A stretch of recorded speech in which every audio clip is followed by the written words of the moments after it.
You're going to work for me. What was that process like? Yeah, it was definitely stressful. I had transferred after the COVID season at the University of Washington, and then it was just kind of that awkward moment of like, wait, I have no workouts, I have no school that I'm associated with, but I was able to go home, and I knew that I was going back home to be with my family and stuff like that. I transferred back to BYU, and BYU was such a blessing, and not knowing that if the system and stuff was going to work for me, but it worked out. It was God's plan, and everything worked out. I'm standing here today. Well, then, you get drafted, but it's the 5th round. And then you go out in your rookie season, you're averaging 105 yards per game.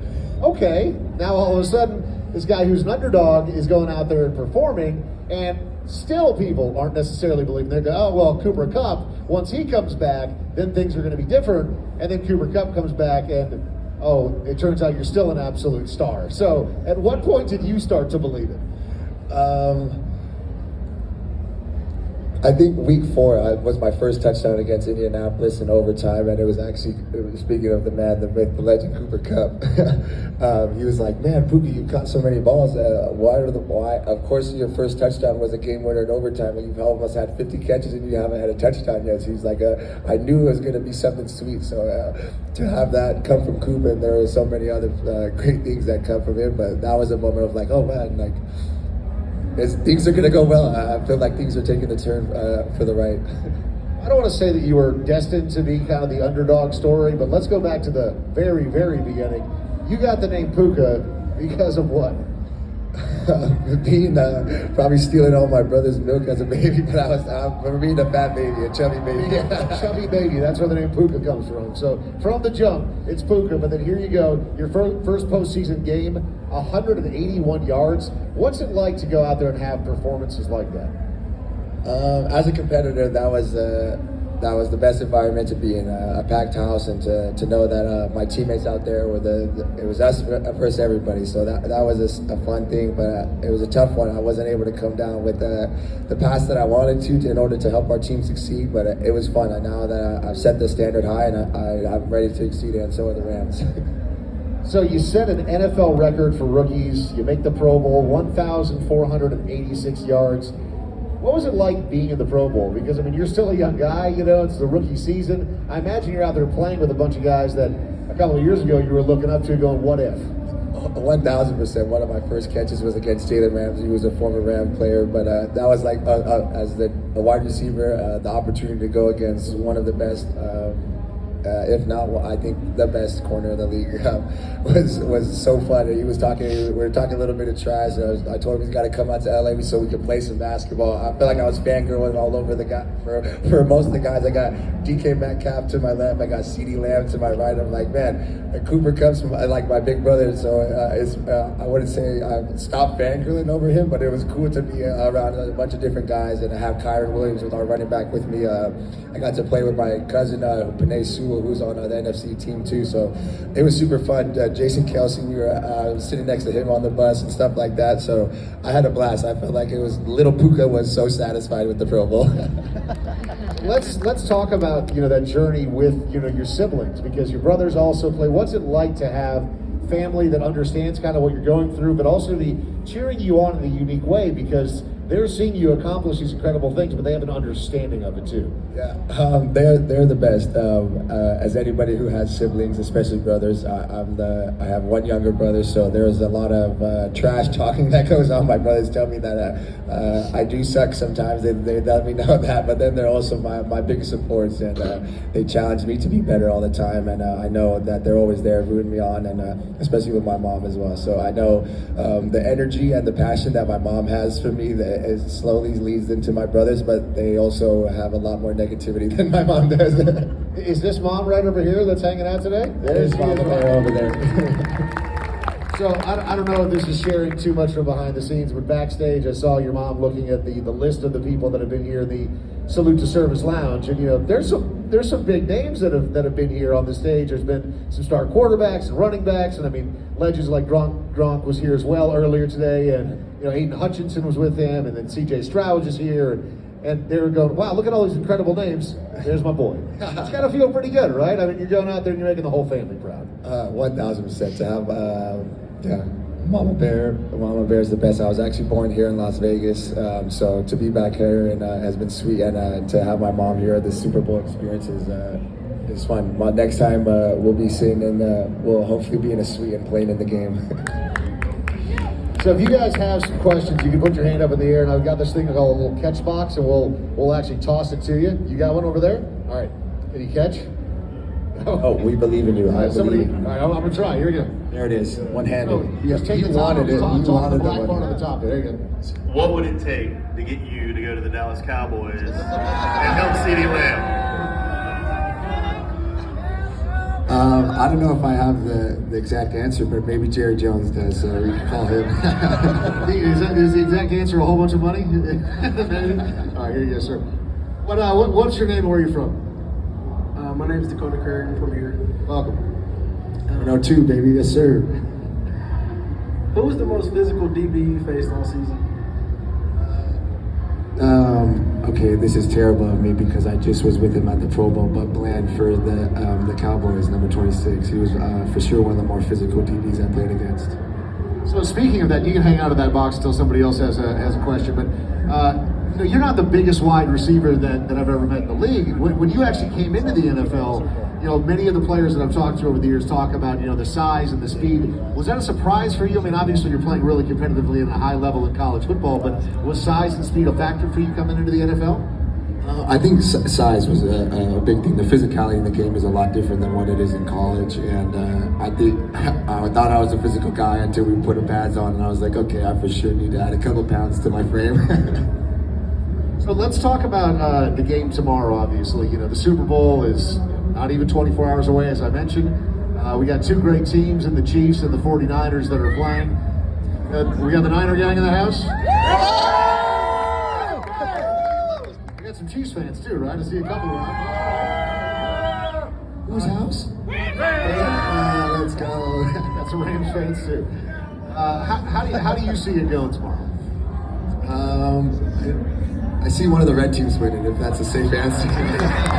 But see, we don't take safe answers. Yeah. So, I mean, obviously, we talked about this earlier with a couple of other guys that were here. There's a lot of parity in the league this year where it wasn't like, oh, this team's definitely bound for the Super Bowl. We saw some of that, but it just was never a clear path necessarily for anyone. There was ups and downs for everyone along the way. But we have two really good teams. Let's start with the 49ers. I mean, you're obviously very familiar with that team from playing against them. Do they have any weaknesses in your opinion? I definitely they do have some weaknesses. They're human beings. They got their defense is very solid with Fred Warner being a former BYU guy, so I got to shout out my guy Big Fred. But I think if they can get that D line or if the weakness is if the Chiefs can get the D line to play laterally, those front four guys to make a run side to sideline, I think they'll give them an opportunity to push the ball down the field and expose their run game. Okay, so let's talk about the Chiefs. Where are the Chiefs weakest in your opinion? I think on offense, which is weird to say, I mean, especially with number 15 as a quarterback and stuff like that. But I think the 49ers defense is going to have an opportunity to make, in the secondary, to make a big play to change the game. I think you put yourself in man coverage and you have an opportunity to come away with a turnover. We've seen some issues in that receiving core over the course of the year. I mean, these last couple of games, Travis Kelce has really stepped up. But one of my favorite questions to ask today, because there is such a storyline here, is if you had to choose one tight end, George Kittle or Travis Kelce, who are you choosing? I'm saying, as a Ram guy, this is weird, but I'd say George Kittle for sure. Yeah. The final score tomorrow is going to be what? 35-28, Chiefs. Chiefs are going to win it 35-28. So when now that your rookie season is behind you, what do you hope for in the year ahead? What are you working on improving, within your own game? What do you want to do this next year, even though you accomplished so much in your rookie season? Hanging out with Tyreek Hill, trying to work on my speed, trying to run as fast as that guy. So I think speed is obviously a big part of the game. So to work on long speed, short speed, my lateral abilities. Then Cooper Kupp plays in he plays in 100% of 100% of the snaps in every single game, and that's something that I wanted to be able to take into my own game. I love blocking, and I love being able to run routes and score touchdowns. So I'm not trying to leave the field if I don't have to. Well, let's talk about Cooper Kupp. You mentioned his name a couple of times, but what are some of the things that Cooper Kupp has really taught to you that maybe you were surprised by? Route running, being the ability to understand coverage and how leverage can be your friend in your route stem against certain defenses, whether it's man or zone, and then being able to sit back and watch him working his routine. His routine for recovery is very long. he's taking care of all parts of the body, but that was something that I learned and tried to pick up on the things that he does to take care of your body to make sure you can play all 18 weeks. What is it like having a quarterback like Matthew Stafford? He's got that Super Bowl pedigree. He's been through basically everything.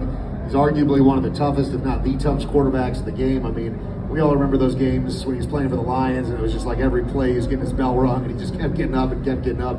What's it like to have a quarterback like that under center for you as a receiver? Yeah, he makes my job so easy. Matthew Stafford is one of the best out there, and he is tough as nails. And you see some of those when he's staring down the barrel, and his ability to still deliver the ball makes my job super easy. It's always got a nice tight spiral, so I get down on myself when I drop it because I know he put it in the exact spot he said it was going to be. And on the other side of the ball, you've got somebody like Aaron Donald that is a personality that is larger than life too. How do you approach somebody like that? When you're a rookie, are you like scared to talk to Aaron Donald? Because I feel like I would be, Oh, 1,000%. One of my first interactions with Aaron Donald is the dumbbells are on in the weight room, the 180s are on the floor, and I'm like, who in the world is doing the 180s? Like, what could you possibly be lifting with the 180s? Like, I'm using the massage gun on my arm, and somebody comes behind and says, move. Oh, I don't even really look back because I just all he said was move. So I just turn around, I start massaging my arm over here. I guess I didn't move far enough because he said, move again. And I was like, I literally dropped my massage gun and went out of the weight room. I left. There's no reason for me to be in there anymore. Did he even know who you were? I mean, I know he knows who you are now, but at that point, did he know who you were? No, all the rookies had just gotten there, and he was working out. Like, the whole weight room was pretty much closed off because he was working out in there, and I made the mistake of being in there at the wrong time. That's so embarrassing, but such a great story at the same time. So you turn to this great rookie season, you go to the Pro Bowl, you're setting records, you're doing all these things that maybe people, as we talked about from the beginning, didn't think you're going to be able to do. Maybe forever the underdog in some ways. But is that something that fuels you? Do you like people not giving you the credit that you deserve?